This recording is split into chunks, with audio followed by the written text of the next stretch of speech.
Hi, everyone. Welcome back to my YouTube channel. I'm Nicole Adias with Prospect to Win. If you haven't yet subscribed, please take a moment to do so, and let's get started. So today I have with me Clarence Walker, a real estate agent and much more. So Clarence, if you just want to talk about the different things that you do to introduce yourself. Hi, Nicole. Yeah, so I've known Nicole for a while. I got a few things that I've done in the time that we've known each other. I've owned an HVAC business, and I've also sold cars, and I'm also a realtor. So those three things, and there's a few others, but those are the biggest and most notable, all have given me odd little insights into the world of sales in different sectors and what that all looks like. And it's interesting. It's awesome. That's great. So you almost have to be like a chameleon, right? Playing, or are you just doing the same thing in different industries? Like, how does it change? Like, how does sales change in different industries? I think in no specific order, automotive is very it's very tactically, I would say intense, that there's like a driven process, and it's, step 1 through 6 or steps 1 through 9 or whatever, pick a number. And it's this followed by this, followed by this, followed by this. And you can shuffle them a little bit, but you got to qualify everybody right away. You got to build value. You got to figure out why they're there. Good things to train any salesperson. I would say if you want like a boot camp for training for sales, learn how to sell cars, and you will know right away what to get out of the way, how to qualify a prospect like very quickly. You're not going to be, days, hours, weeks with someone without getting the hard facts right away. And that's what I liked about automotive, is that it taught you that, and it was drilled into you like daily. And it made you a better salesperson. Like I really felt like, I do believe it did help me elevate my sales game quite a bit. That's awesome. So like, you hear this, sleazy sales guy associated with like selling cars. Like, how do you not fall into that kind of label that you're hearing all the time? Like, I think some of that's stigmatized, and I think a lot of it is that initial first impression. So if someone meets you and you maybe could be as simple as like how you look and how you walk, or some preconceived notion someone has about you. The main thing I do is I just want to break down all the barriers and just approach it as like a new interaction. I just, like you, this is where I work. This is what I do. I help people find their next, car, truck, whatever. Right. It's not even about selling at that point. It's just about like building value. It's value. Like, you take the value and you're playing Jenga, you're stacking it higher and higher, all the way. And when you do that, as you know, when value exceeds price, there's a buying decision. And sell yourself. The car is a commodity. The vehicle is a commodity. Sell you. Why are you the person they should buy from? It's as simple as just maybe even like paying attention to, she wore she likes the same dogs as you. Like, who knows? Value is very subjective. And that's the thing, is people don't have to, everything should be approached like that, where you got to find out what they value and get it built and build that right up. Yeah, exactly. And what would you say? I mean, let's just have some fun with this for a second. What would you say like the biggest mistake in sales is when you're selling cars? I'd say talking too much. I would say it's easy to get really comfortable and speak too much, and it might not necessarily harm you, but I feel like you can actually talk yourself backwards. Mm-hmm. You can confuse somebody more, and you're narrowing down, you're eliminating option A, B, and C, and you're option D. You've narrowed it down. They're all ready to make a buying decision. Then you say something, and then they're moving backwards. It's because you didn't know to zip it. You got to know when. The other one is like, you want to get yeses. When you get yeses, keep that going, keep that flow. Don't throw a wrench in there and get them off a nice stringed pattern of saying yes, because that's what's kind of moving them along in the buying process emotionally. Right. You don't want to like reintroduce something that's been overcome, an objection that you flattened completely. Keep the momentum. Yeah, and I think that could be nerves for people, right? New people starting out in sales, they get nervous and then they start talking too much. Silence That is could be it. uncomfortable. Yeah, so silence is an uncomfortable thing, but it's actually incredibly effective. If you can say your bit and then give them to make the decision, and then you wait till they speak first. You don't speak preemptively, because again, they're trying to, compute all the stuff they got to overcome in their head. It's really interesting. Like I would say, anybody who has a slight amount of interest, who are a new salesperson or even a seasoned salesperson, go give it a shot. Like it's not for everybody, but I mean, it's good.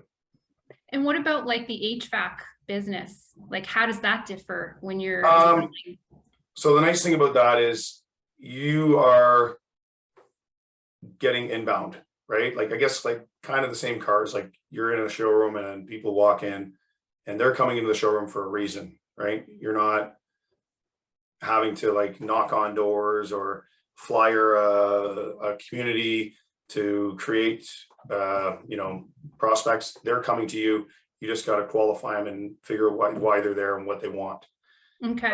HVAC, they're calling you because they have a problem or whatever. So something that they have isn't working, isn't doing what they want something better, whatever. So a lot of it is like a service call. You're going there, you're diagnosing something, and then you can maybe go from there and say, hey, this is a intensive repair. This thing's 20 years old. The repair is X dollars. Hey, have you thought about a new unit with a warranty? Makes a lot of sense because the repair on this is 60% of the cost of a new one, say, or whatever the numbers are. So it's not, I would say that the sales, it's just logic. It's more just being helpful, being honest. Like that's the big thing in that business is people want to feel, and it's all sectors, but I would say specifically in HVAC because it's kind of convoluted. Like not a lot of people understand it because it is a little more technical in nature. They want to feel with someone that they know they can trust and that will not harm them. Right, someone who gets it. So it sounds like with HVAC, in that world, it sounds more like a customer service type situation and upselling versus like in the automotive world is just very detailed and like you said, know when to stop talking kind of situation. So now I'm going to take you to the third spot because I know you've done so many things. Now you're in real estate, right? That's another hat. About that. Tell me about that hat. The real estate world. It's the newest hat and it's my favorite hat. So real estate, I would say out of just all of the, out of the three that we're talking about, real estate to me is just it's relationship building and building value. And like, I believe that most people have an idea of what they want coming in, like, and it's also qualifying. It depends on who you're working with. If you're working with a new buyer, first time or something, there might be more education going on. Hey, have you done a pre-approval, which I suggest everyone do anyways, if you are looking for a home. It's an education, it's a teaching session. It's I would say most of the value, most of the sales, I would say in that area is the education aspect. You deal with someone who's maybe owned a home or two, or they're older, been there, done that. A lot of times these people could be as smart or as savvy as you. So you almost just have to be at their level, be as smart as they are. If this guy's an engineer and he's got a background in finance and accounting, like he knows numbers, he knows what he can afford. He knows he wants someone that or she, they want someone they can trust. They want someone that's not going to bullshit them and put them in a house that's got, unknown issues or something. They want someone that's just going to be a professional, and they want to know that you care. So however you can communicate that, that's one thing I will say, that caring, and it's empathy, but I feel like just because you're empathetic doesn't mean it communicates caring always. No, this is great. This is great stuff. So of all the three, what stands out for me of all the three areas we talked about for sales people is to start with automotive, and they'll learn a lot. That's what it sounds like. It sounds like it's a good baseline for people who are thinking about getting into sales. Is there anything else we can close off with? Like any other tips you can offer people who want to get into sales? I think have an open mind. I haven't been to every type of sales job that there has existed. There's door to door. There's, you got stuff like you talk to many salespeople, there's probably every type of sale that you can imagine, right? So I think just don't stay necessarily just in one lane. If you are a sales professional and your nuts and bolts, your basics, be open to learning another area, be open to another type of sales. You will never know what you can pick up in that new discipline. And even if you come back to where you were 5-10 years ago or whatever, there's lots of great info. And I know there's tons of resources on the internet, but I really think unless it's an intensive and you're living it, it's not the same. Right.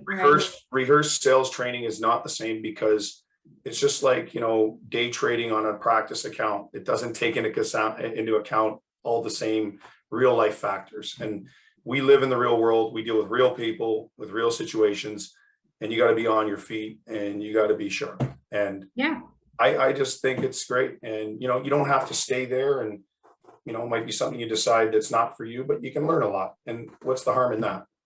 Exactly. And you're learning a lot about people. And I find over the years, what I've picked up in one particular industry, I can then apply it to other industries too. Like, it's just awesome, right? So Clarence, what's the best way for people to reach you if they want to reach out? So I have a Facebook business page. So it's my name, Clarence Walker Real Estate. You can do that. I also have an email. It's my name, clarencepaulwalker@gmail.com. That, or you can, look me up. I have a Google business page. I have 2 of them. So I'm on there too.